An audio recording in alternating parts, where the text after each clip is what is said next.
பச்சை மாமலை போல் மேனி பவளவாய் கமலச் செங்கன் அச்சுதாமரர் ஏரே ஆயர்த்தம் கொழுந்தேயும் இச்சுவை தவிர யான் போய் இந்திர லோகம் ஆளும் அச்சுவை பெரினும் வேண்டேன் அரங்கமா நகரோலானே. ஹரி ஓம். ஜெய் சீதாராம். ராதே கிருஷ்ணா. அன்பு நண்பர்களே, உங்கள் அனைவரும் எனது தெய்வீக பயணம் யூடியூப் சேனல் சார்பாக அன்புடன் வரவேற்கின்றேன். திருவாரூர் மாவட்டம் திருக்கண்ணமங்கை லட்சுமிவனம் என்று அழைக்கப்படுகின்ற இந்த ஸ்தலத்தில் பக்தவச்சல பெருமாள் கோயில் திருமாலின் மங்களாசாசனம் பெற்ற 108 திவ்ய தேசங்களில் 14வது திவ்ய தேசமாக கருதப்படுகின்றது. இந்த ஸ்தலத்துக்கு சப்த புண்ணிய கஷேத்திரம் என்று பெயர் உண்டு. திருமங்கை ஆழ்வார் இந்த ஸ்தலத்தை மங்களாசாசனம் செய்துள்ளார். பண்ணினை பண்ணில் நின்றதுவோர் பான்மையை பாலுள் நெய்யினை மால் உருவாய் நின்ற விண்ணினை விளங்கும் சுடர் ஜோரியை வேள்வியை விளக்கின் ஒளி தன்னை மண்ணினை மலையை அலை திரி நீரினை மாலை மாமரியை மறையோர் தங்கள் கண்ணினை கண்கள் ஆரளவும் என்று கண்ணமங்கையுள் கண்டுகொண்டேனே என்று பாடியிருக்கின்றார், மங்களாசாசனம் செய்திருக்கின்றார். இங்குள்ள மூலவர் பக்தவச்சல பெருமாள், பத்தராவி பெருமாள் என்று அழைக்கப்படுகின்றார். உற்சவர் பெரும் புறக்கடல் பெருமாள், தாயார் கண்ணமங்கை நாயகி, அபிஷேகவல்லி, ஸ்தலவிருஷம் மகிழவாரம், தீர்த்தம் தர்ஷன புஷ்கரணி. ஒரு சமயத்தில் தேவர்களுக்கும் அசுரர்களுக்கும் கடும் போர் மூண்டது. இதில் இருதரப்பிலும் பலர் உயிரிழந்தார்கள். கவலையடைந்த தேவர்கள் இந்திரன் தலைமையிலான நான்மகனை சந்தித்து போருக்கு தீர்வு காணுமாறு வேண்டினார்கள். நீண்ட சிந்தனைக்கு பின் அவர் திருமால் இப்பிரச்சனையை தீர்த்து வைப்பார் என்றார். தேவர்களும் திருப்பார்கடலில் பள்ளி கொண்டுள்ள திருமாலை சந்தித்து இறைவா நிலையை அடைய வழிகூறும்படி வேண்டி நின்றனர். திருமாலும் பார்க்கடலை கடந்து அதிலிருந்து வெளிப்படும் அமிர்தத்தை அருந்தினால் இரவா நிலை ஏற்படும் என்று தெரிவித்தார். பார்க்கடலை கடைவது ஒன்றும் சுலபமாக செயலில்லை என்பதை உணர்ந்த தேவர்கள் அதற்கு வழிகூறும்படி திருமாலை கேட்டார்கள். மந்திரகிரி மலையை மத்தாக்கி வாசுகி என்ற பாம்பை கயிறாக்கி பாம்பின் தலைப்பகுதியில் அசுரர்களும் வால்பகுதியில் தேவர்களும் நின்று பார்க்கடலை கிடைந்தால் அமிர்தம் கிடைக்கும் என்று வழிகூறினார். திருமால் அதன்படி தேவர்களும் அசுரர்களும் பார்க்கடலை கடந்தார்கள். பார்க்கடலை கடந்தபோது அதில் இருந்து கற்பக விருட்சம், காமதேனு முதலானவை தோன்றின. நிறைவில் திருமகள் வெளிப்பட்டாள். முதலில் அவள் திருமாலின் சௌந்தரிய தோற்றத்தை கண்டாள். அந்த தோற்றத்தையே மனத்தில் நிறுத்தி இந்த ஸ்தலத்துக்கு வந்து பெருமாளை அடைய கடும் தவம் செய்தாள். திருமகள் தவம் இருப்பது பெருமாளுக்கு தெரிய வந்தது. தனது மெய்காப்பாளரான விஸ்வக்சேனரிடம் இது குறித்து கூறி முகூர்த்த தேதி குறித்து தர கூறினார். பிறகு மகாலட்சுமிக்கு காட்சி கொடுத்து 33 கோடி தேவர்கள் சூழ திருமால் இந்த ஸ்தலத்துக்கு வந்து லட்சுமியை கரம் பிடித்தார். தனது பார்க்கடலை விட்டு வெளியே வந்து திருமகளை மனம் பிடித்ததால் பெருமாளுக்கு பெரும்புறக்கடல் பெருமாள் என்று பெயர் நிலைத்தது. மகாலட்சுமி இந்த ஸ்தலத்தில் தவம் செய்ததால் இந்த ஸ்தலம் லட்சுமிவனம் என்றும் பெயர் வைக்கப்பட்டது. இந்த ஸ்தலத்திலேயே திருமணம் நடந்ததால் கிருஷ்ணமங்கல கஷேத்திரம் என்றும் இது அழைக்கப்படுகின்றது. ஒரு தலத்துக்கு இருக்க வேண்டிய விமானம், ஆரண்யம், மண்டபம், தீர்த்தம், க்ஷேத்திரம், நதி, நகரம் என்ற 7 லட்சணங்களும் இந்த ஸ்தலத்தில் அமையப்பட்டதால் இந்த ஸ்தலத்துக்கு சப்த புண்ணிய கஷேத்திரம் என்ற பெயர் உண்டது. சப்தாமிரத கஷேத்திரம் என்றும் இது அழைக்கப்படுகின்றது. மேலும் மோட்சம் வேண்டுவர்கள் இந்த ஸ்தலத்துக்கு வந்து ஓரிரவு மட்டும் இங்கு தங்கினால் போதும். பக்தர்களுக்காக ஆவி போல் வேகமாக வந்து அருள்பாலிப்பதால் பக்தர் ஆவி, பத்தராவி என்று பெயர் பெற்றார் பெருமாள். இந்த தலத்தில் திருமகள் திருமணம் நடைபெற்றதால் அந்நிகழ்வை எப்போதும் காண வேண்டும் என்று தேவர்கள் நினைத்தார்கள். அதனால் தேனீக்கள் வடிவம் எடுத்து இந்த ஸ்தலத்தில் இருப்பதாக கூறுவார்கள். அதற்கேற்ப தாயாரின் சன்னதியின் வடபுறத்தில் ஒரு தேன்கூடு உள்ளது. இந்த தேன்கூடு எவ்வளவு காலமாக இருக்கிறது என்று யாருக்கும் தெரியாது. இந்த தேனீக்கள் பக்தர்கள் யாருக்கும் இன்னல் விளைவிப்பது இல்லை. இது இத்தலத்தில் நிகழும் அற்புதமாகும். இந்த தலப்பெருமாள் உட்பல விமானத்தின் கீழ் அருள்பாலிக்கின்றார். ஈசன் 4 உருவம் எடுத்து இந்த தலத்தை 4 திசைகள் காத்து வருகின்றார். பொதுவாக விஸ்வக்சேனர் 4 கரங்களுடன் அருள்பாலிப்பார். ஆனால் இந்த ஸ்தலத்தில் இருக்கும் விஸ்வக்சேனர் பெருமாள் சார்பாக மகாலட்சுமியை சந்திக்க சென்றதால் 2 கரங்களுடன் அருள்பாலிக்கின்றார். திருமால் வாமன அவதாரம் எடுத்தபோது வானத்தை அளந்த காலை நான்முகன் தனது கமண்டல நீரால் அபிஷேகம் செய்தார். அதிலிருந்து ஒரு துளி தீர்த்தம் இந்த தலத்தில் விழுந்து அதுவே தர்ஷன புஷ்கரணி என்று ஆயிற்று. மேலும் இந்த தீர்த்தத்தை தரிசனம் செய்தாரை சிறந்த பலனை அளிக்கும் என்று கூறுவார்கள். ஒரு சமயம் சந்திர பகவான் தனக்கு ஏற்பட்ட சாபத்தை போக்க பல இடங்களில் சென்றார். அப்போது இந்த புஷ்கரணியை கண்டதுமே அவரது சாபம் நீங்கியது. இந்த தல தாயார் பெருமாளை இந்த தீர்த்தத்தால் அபிஷேகம் செய்து பட்ட மகிழ்ச்சியாக்கினார். இதன் காரணமாக இந்த ஸ்தல தாயாருக்கு அபிஷேகவல்லி என்று பெயர் உண்டாகிறது. இந்த தலத்தை வருணன், ரோமச முனிவர் 33 கோடி தேவர்கள் தரிசித்திருக்கிறார்கள். 5 அடுக்கு ராஜகோபுரத்தில் அமைந்துள்ள கோயிலுக்குள் நுழைந்தால் பிரகாரத்தில் ஆழ்வார்கள், அபிஷேகவல்லி தாயார், வசந்த மண்டபம், ஆண்டாள், அயகிரீவர், மணவாள மாமனிகள் சன்னதிகள் உள்ளன. இங்குள்ள கருடாழ்வார் என்ற கோலத்தில் பிரம்மாண்டமாக அருள்பாலிக்கின்றார். கோயிலுக்கு எதிரே ஆஞ்சநேய சன்னதி உள்ளது. திருமங்கை ஆழ்வார் தனது 14 பாஸ்கரன் இந்த தலத்தை பாடியுள்ளார். இந்த தலம் தமிழகத்தில் உள்ள பஞ்சகிருஷ்ண ஸ்தலங்களில் ஒன்றாகும். பாருங்கள் நண்பர்களே, இந்த தலத்தை அவசியம் தரிசிப்பீர்கள் என்று நம்புகின்றேன். நன்றி, வணக்கம்.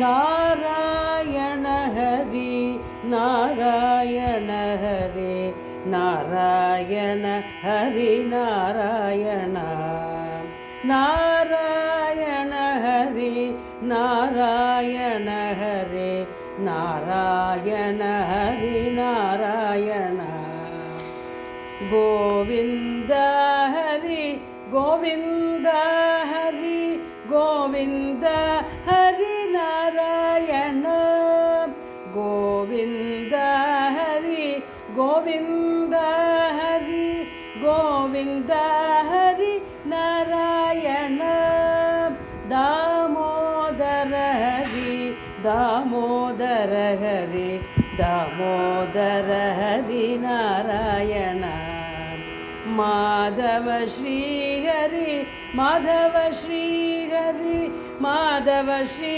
ஹரி நாராயண நாராயண ஹரி நாராயண ஹரி நாராயண ஹரி நாராயண கோவிந்த ஹரி தாமோதர ஹரி மாதவ ஸ்ரீ ஹரி நாராயண நாராயண ஹரி நாராயண ஹரி நாராயண ஹரி நாராயண நாராயண ஹரி நாராயண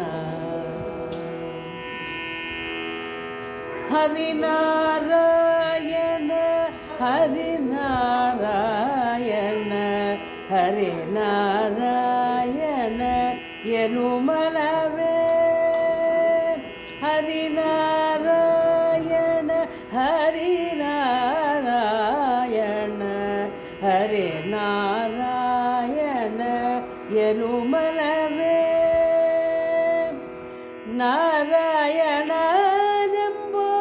நாமದ ಬೀಜವ ನಾರಾಯಣನೆಂಬ ನಾಮದ ಬೀಜವ ನಾರದ ಬೀದಿದ ದರೆಯೊಳಗೆ ನಾರಾಯಣನೆಂಬ ನಾಮದ ಬೀಜವ ನಾರದ ಬೀದಿದ ದರೆಯೊಳಗೆ ಶ್ರೀ ಹರಿನಾರಾಯಣ ಹರಿನಾರಾಯಣ ಹರಿನಾರಾಯಣ ಎನುಮನವೇ ಕಾಮಿತ ಫಲವೆಂಬೋ ನಾಮ ಹೊಂದಿರಲಾಗಿ ಓಮ ನೇಮ ಜಪ ತಪಗಳು ಯಾಕೆ ಕಾಮಿತ ಫಲವೆಂಬೋ ನಾಮ ಹೊಂದಿರಲಾಗಿ ಓಮ ನೇಮ ಜಪ ತಪಗಳು ಯಾಕೆ ಸ್ವಾಮಿ ಶ್ರೀ ಪುರಂದರ ವಿಠಲರಾಯನ ಸ್ವಾಮಿ ಶ್ರೀ ಪುರಂದರ ವಿಠಲರಾಯನ ನೇಮದಿಂದಲಿನಿ ನೆನೆ ಮನವೇ ಪ್ರೇಮದಿಂದಲಿನಿ ನೆನೆ ಮನವೇ ಶ್ರೀ ಹರಿನಾರಾಯಣ ಹರಿನಾರಾಯಣ ಹರಿನಾರಾಯಣ ಎನುಮನವೇ ಎನುಮನವೇ ಎನುಮನವೇ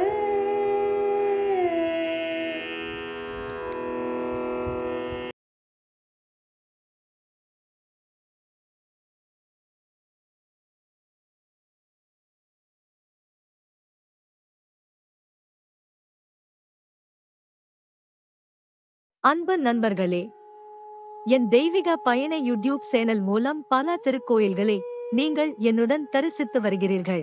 இதற்கு மனமார்ந்த நன்றி. மேலும் கோவில்களை நேரில் சென்று பதிவு செய்து உங்களுடன் பகிர விருப்பமாக உள்ளேன். இதற்கு உங்கள் ஆதரவும் இறைவன் அருளும் தேவை. எனது பதிவுகள் பிடித்திருந்தால் லைக் செய்யவும் மற்றவர்களுடன் ஷேர் செய்யவும். எனது பதிவுகள் குறித்து கமெண்ட் செய்யவும். தங்களது ஆதரவுக்கு மிக்க நன்றி. மீண்டும் ஒரு புதிய தரிசனத்துடன் தங்களை சந்திக்கின்றேன். Dear friends, you have been visiting many temples with me through my YouTube channel. Thank you very much for this. I would like to visit more temples in person and record them and share them with you. This requires your support, and God's grace. If you like my posts, please like, share with others, and comment on my posts. Thank you very much for your support. I will meet you again with a new vision.